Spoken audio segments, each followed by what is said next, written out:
El Señor esté con ustedes. Y con tu espíritu. Lectura del Santo Evangelio según San Juan. En aquel tiempo dijo Jesús a sus discípulos: si ustedes me aman, guardarán mis mandamientos. Yo le pediré al Padre que les dé otro defensor, que esté siempre con ustedes, el Espíritu de la verdad. El mundo no puede recibirlo porque no lo ve ni lo conoce. Ustedes, en cambio, lo conocen porque vive con ustedes y está con ustedes. No los dejaré huérfanos, volveré. Dentro de poco el mundo no me verá, pero ustedes me verán y vivirán, porque yo sigo viviendo. Entonces sabrán que yo estoy con mi Padre y ustedes conmigo y yo con ustedes. El que acepta mis mandamientos y los guarda, ese me ama. Al que me ama lo amará mi Padre, y yo también lo amaré y me revelaré a él. Palabra del Señor. Gloria a ti, Señor Jesús. Asiento. Queridos hermanos en Cristo nuestro Redentor, en este domingo sexto del tiempo de Pascua, ya cercanos a la fecha de Pentecostés, la Iglesia nos propone este Evangelio de alegría. Si ustedes se han dado cuenta, las lecturas nos van hablando del Evangelio de la alegría.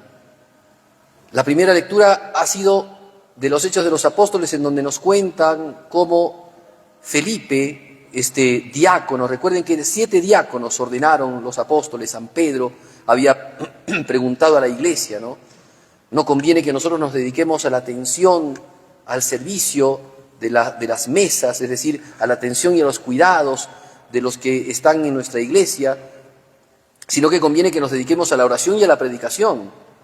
Por eso elijan a 7 hombres de la comunidad para que puedan ser ellos ordenados diáconos y puedan dedicarse a ese servicio. La palabra diácono significa servidor. Y entonces, uno de ellos, claro, Esteban, fue el primer mártir, San Esteban, y después se habla de este otro llamado Felipe, que se había ido a Samaria. Claro, empezaron las persecuciones, los apóstoles todavía se quedaron en Jerusalén, pero muchos cristianos fueron a otros lugares, y entre ellos Felipe. Felipe era uno de esos diáconos que fue por Samaria, y por los pueblos de Samaria iba predicando el Evangelio, y dice que varios veían los signos que hacía, curaba a muchos enfermitos, expulsaba a muchos demonios, como hacía Jesucristo, ¿no? Y entonces empezaron a creer y a vivir en la alegría, se alegraron, dice, de la predicación. El Evangelio produce alegría. San Pedro, en la segunda carta que hemos escuchado, nos habla de que nosotros debemos de estar siempre preparados a dar razón de nuestra esperanza. ¿Cuál es nuestra esperanza? Jesucristo, ¿no? O sea, dispuestos siempre a predicar el Evangelio, porque el Evangelio es aquello que nos da esperanza a nosotros y que va a dar esperanza al mundo.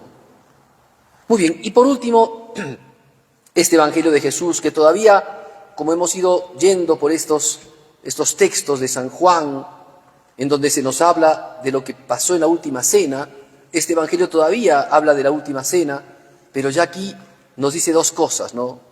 Nos ha hablado la vez pasada del amor, de la caridad, pero ahora nos habla de la venida del Espíritu Santo.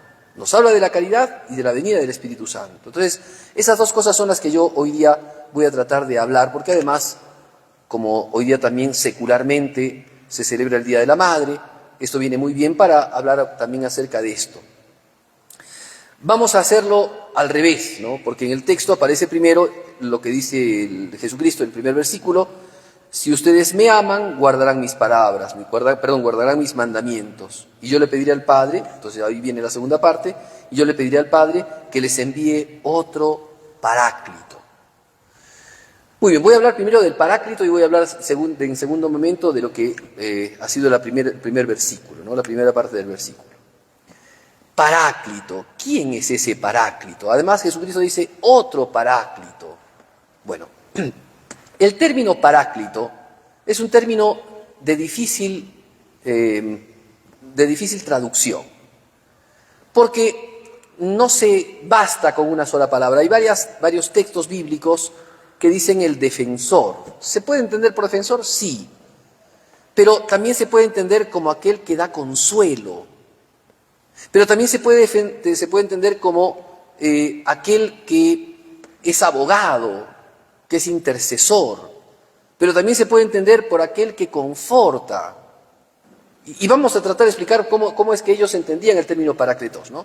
Entonces, cuando dice Jesucristo, enviaré otro paráclitos, significa que hay uno.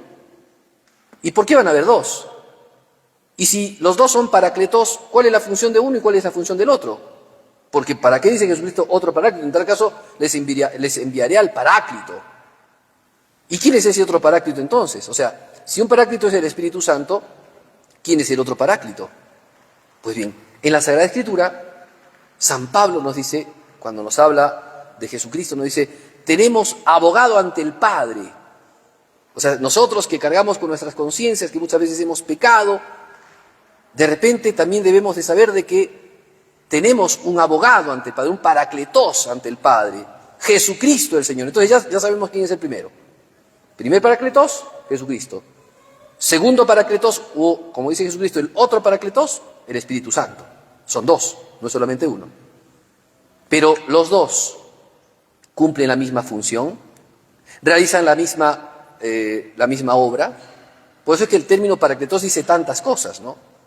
Muy bien, ahora, ya sabemos entonces que son dos, el Espíritu Santo y Jesucristo. Segundo punto, vamos concretamente a lo que significa paracletos. Es utilizado este término, por ejemplo, cuando una tropa se encontraba caída, tal vez habían sido vencidos en una batalla, o tal vez veían que los enemigos eran muchos y ellos eran pocos. Entonces era necesaria la arenga de un paracletos, ¿ven? O sea, alguien que los animase en las pruebas y dificultades. Entonces, es un líder, es alguien que está allí y que está dando fuerzas en las tribulaciones, dando fuerzas en las dificultades. Ese es un paráclito, ¿eh? Así se define el paráclito. Pero también, paráclito era un abogado, no solamente ante un juez, sino cuando había una injusticia, cuando había alguna cosa así.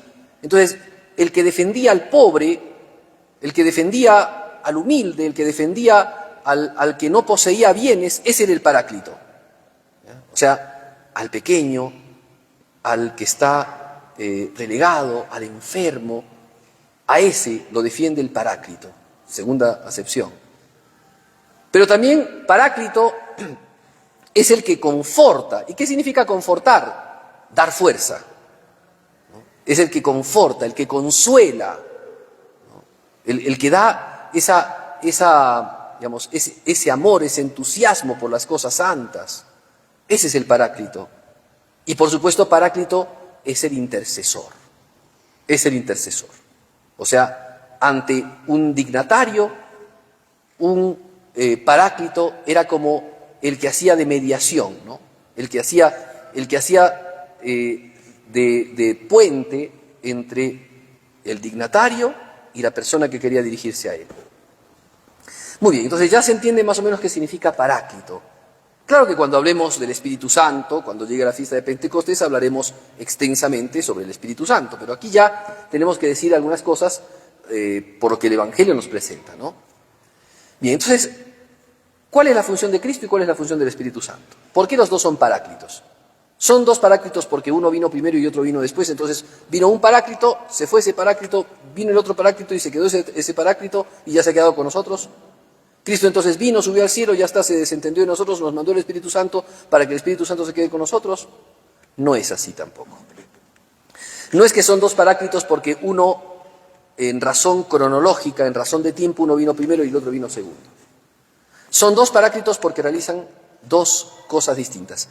Ahora, estos dos paráclitos no dejan de ser Dios, porque ambos son personas de la Santísima Trinidad. Pero de eso hablaremos, por supuesto, cuando hablemos de la persona del Espíritu Santo. Ahora, ¿en qué consiste el ser paráclito en Jesucristo, ¿no? ¿Por qué Jesucristo es paráclito? Porque Jesucristo vino a este mundo para que por nosotros, ¿no? Nosotros siendo causantes de nuestros pecados, de nuestras miserias, Él como paráclito y como defensor se pusiera enfrente del Padre Celestial para limpiar los pecados de la humanidad. Esa fue la razón o la función paráclita de Jesucristo. Él entonces al hombre caído lo levantó.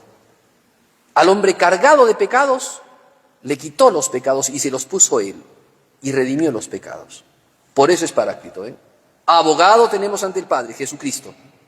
Este nos ha limpiado de los pecados. No somos nosotros los que nos limpiamos los pecados, es Cristo. No sois vosotros los que me habéis elegido a mí, yo os elegí a vosotros, dice Jesucristo, ¿no? Él es el primer paráclito. La obra de la redención. Sin la obra de la redención no se podría dar la obra de la santificación. Sin la obra de la redención estaríamos todavía con nuestros pecados y no podríamos alcanzar la vida eterna. Entonces, esa obra la hizo Jesús. Cristo hizo esa obra. Él es el Redentor. El Espíritu Santo no es Redentor. Habían herejías antiguas en la Iglesia, el monofisismo, el monotelismo, que decían que Dios no eran tres personas, sino que era solamente uno, pero se mostraba como Padre, era como las caras de un dado, ¿no? En un momento se mostraba como Padre, en otro momento se mostraba como Hijo, en otro momento se mostraba como Espíritu Santo. Pero no eran tres personas, era un solo Dios y era una sola persona divina, no habían más personas, pero eso no es así. La Iglesia censuró estas posturas heréticas, ¿no? Y afirmó con contundencia que Dios es uno y trino. Entonces, son dos las obras y se apropian esas obras a las dos personas divinas, o a tres en tal caso: la creación al Padre Celestial, la redención al Hijo nuestro Señor Jesucristo y la santificación al Espíritu Santo.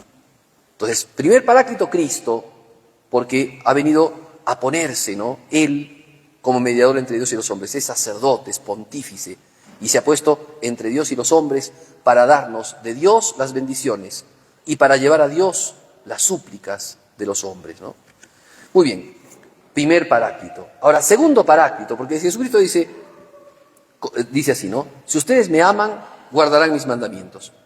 Y yo le pediré al Padre que envíe un paráclito. Esa fue la primera vez que Jesucristo manifestó así, patentemente, la presencia de otro defensor, de otro como Él.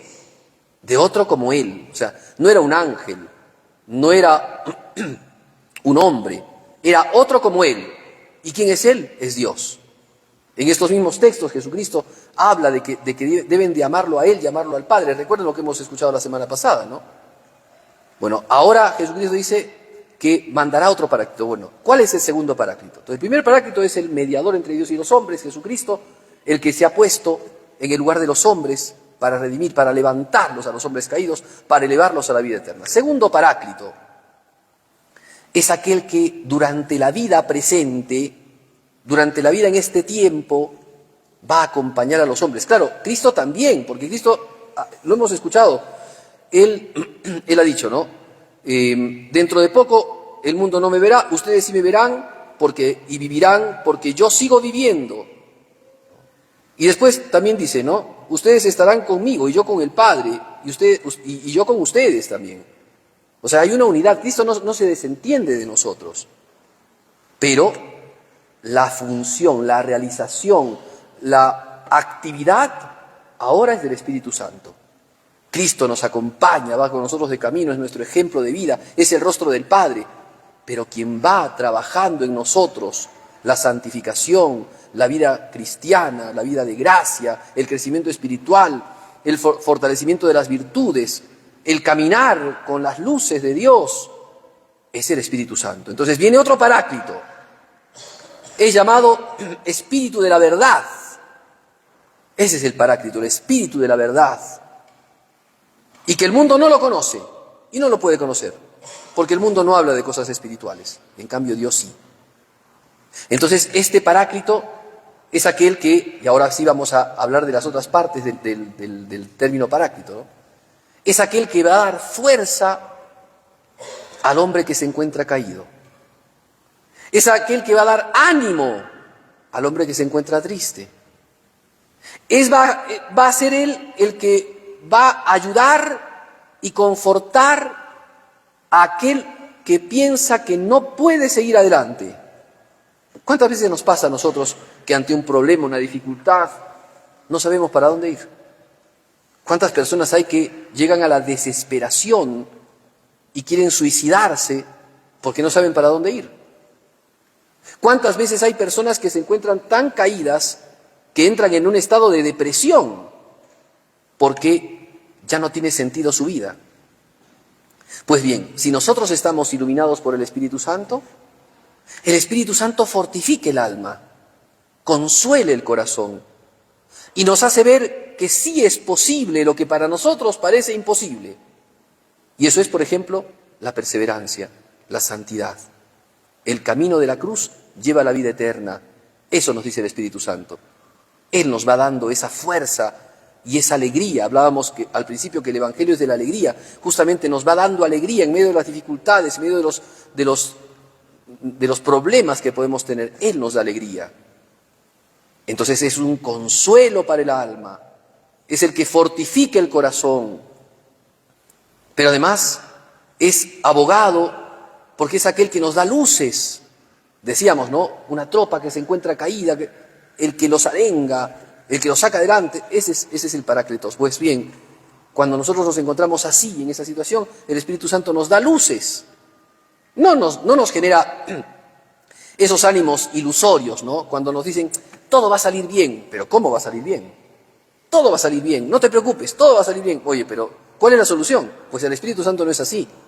Claro, nos anima, pero siempre es el Espíritu de verdad.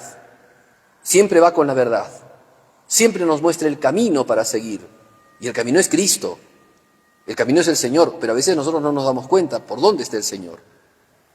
Por eso es que el Espíritu Santo va llevando a las almas y va mostrándoles lo que deben de hacer, cómo deben de obrar. Por eso los dones del Espíritu Santo, ¿ven?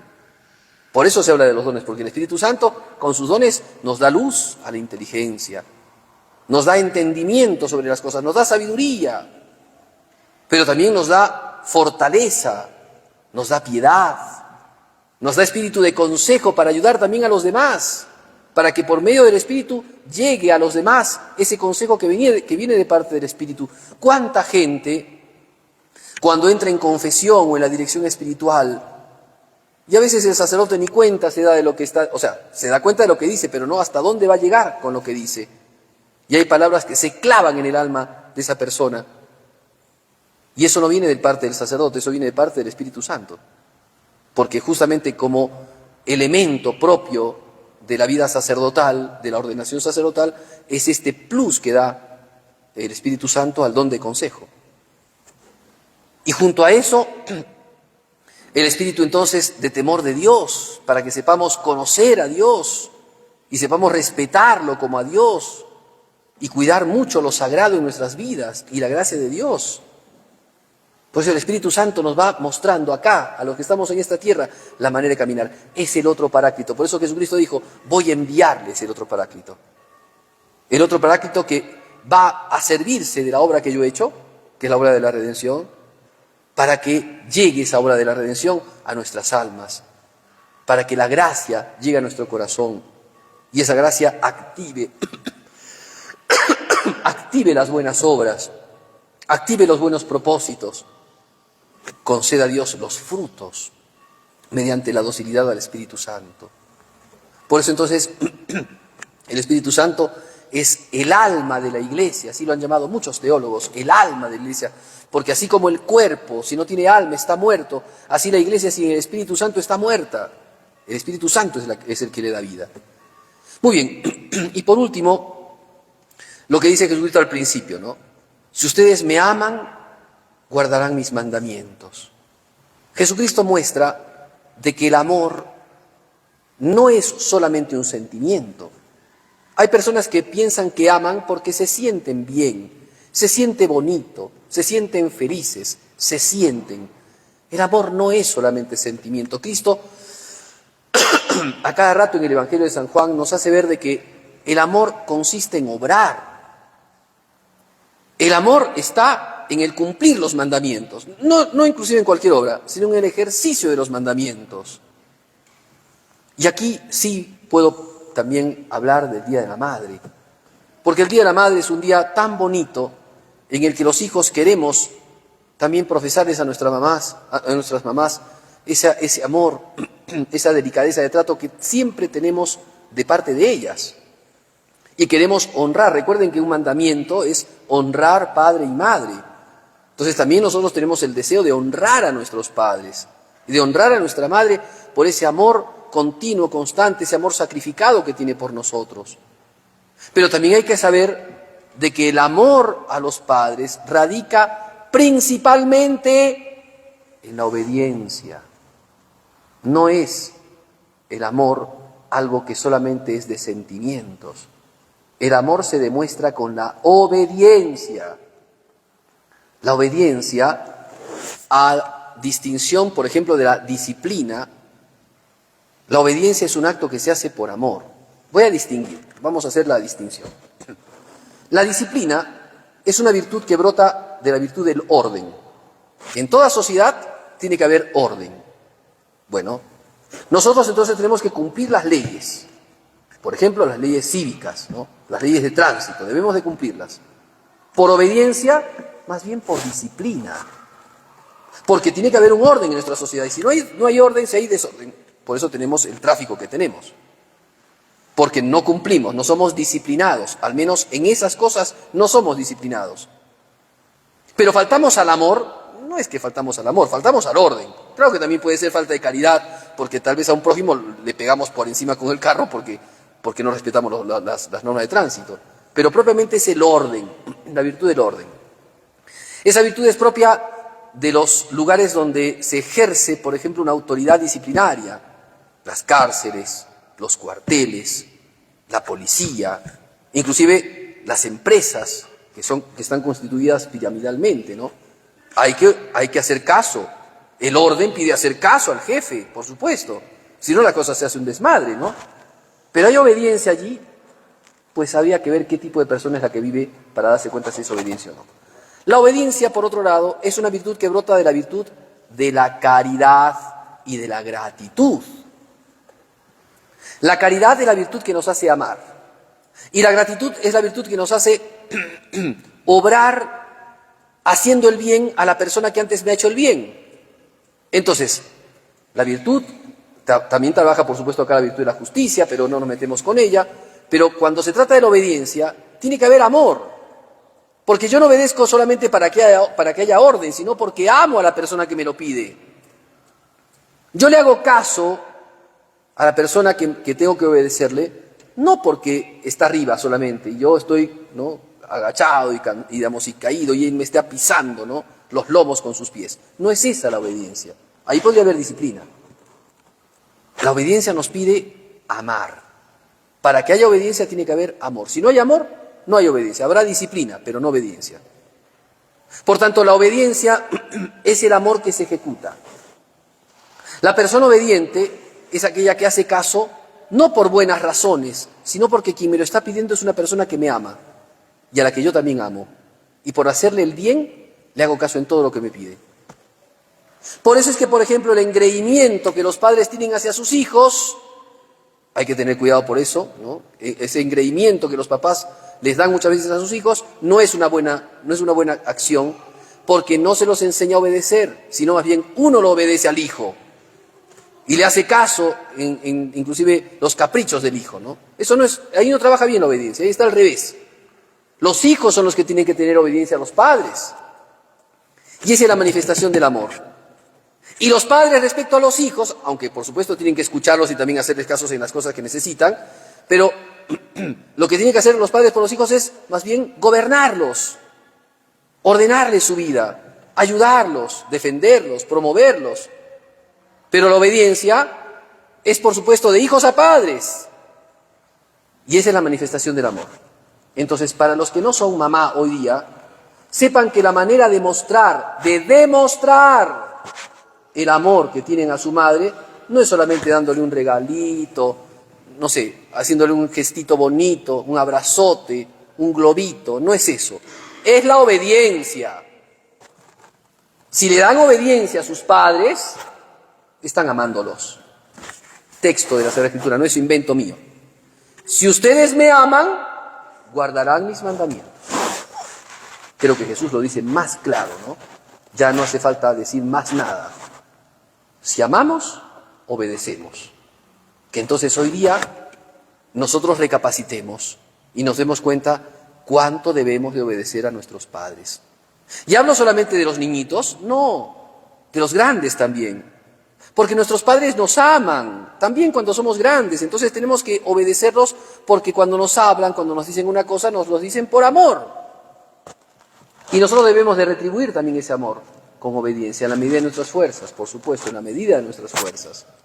Y evidentemente, cuando ya no hay obediencia, cuando hay pecado, si mi padre me dice, a ver hijito, agarra la pistola, roba conmigo, no puedo obedecerlo, porque la norma más grande que la de mi padre es la de Dios, y Dios nos ha dicho no hay que robar. Si mi padre o mi madre me dicen, hijito, ven, ayúdame a mentir, vamos a decir al vecino tal cosa, yo no puedo obedecer allí, porque no puedo ir contra una norma de un ser que me ama mucho más y que es mucho más perfecto, por supuesto, y no me pueden, digamos, mis padres no me pueden obligar a hacer pecados.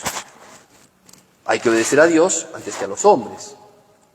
Pero esa es la única regla, es la única regla. Después hay que obedecer, después hay que obedecer. Manifestamos nuestro amor en la obediencia. Nuestro mundo, en el que se habla tanto de libertades, en el que la gente quiere ser libre, no sé de qué, libre, solamente libre, no importa para qué ser libre, no importa si después me esclavizo a mis pasiones, pero yo quiero ser libre, no quiero obedecer. ¿Cuánta gente dice, yo no quiero trabajar para otros, quiero trabajar para mí, quiero ser totalmente independiente, y se encuentra atado después a un negocio, ¿no? Me acuerdo mucho de un señor que alguna vez me dijo, ¿no? Trabajaba para otro y dije, no, voy a hacerme independiente, ¿no? Pero cuando trabajaba como dependiente tenía su tiempo de vacaciones, tenía su tiempo, sus ETS y demás. Cuando empezó a trabajar él, nunca más tuvo vacaciones, porque tenía que ganarse el pan todos los días, ¿no? O sea, la gente no quiere obedecer. No quiero, para eso quiero ser libre, autónomo, totalmente para mí mismo. Y no nos damos cuenta que la obediencia, lejos de ser una cosa en contra de nosotros, es más bien una manifestación de amor hacia, en este caso, a nuestros padres. Y por último, hacia Dios.